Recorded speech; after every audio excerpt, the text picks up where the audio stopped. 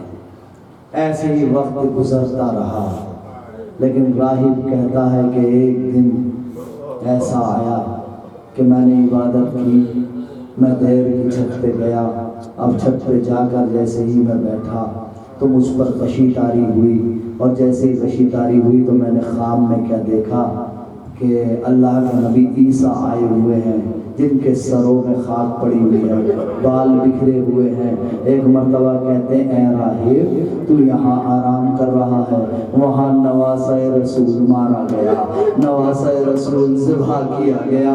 بس عزیزو اتنا سننا تھا، راہب چوک کر اٹھا، پریشان ہو گیا، اس کی سمجھ میں نہیں آ رہا تھا کہ اب وہ کیا کرے، اس کی سمجھ میں کچھ نہیں آیا۔ عزیزو یہ 61 ہجری کا واقعہ ہے، دن گزرتے رہے، راہب روز پریشانی کے عالم میں دیر کی چھت پہ جاتا ہے اور جا کر پھر دیکھنا شروع کرتا ہے، لیکن عزیزو ایک دن ایسا آیا جب راہب دیر کی چھت پر گیا اور اوپر سے اس نے دیکھنا شروع کیا تو کیا دیکھا؟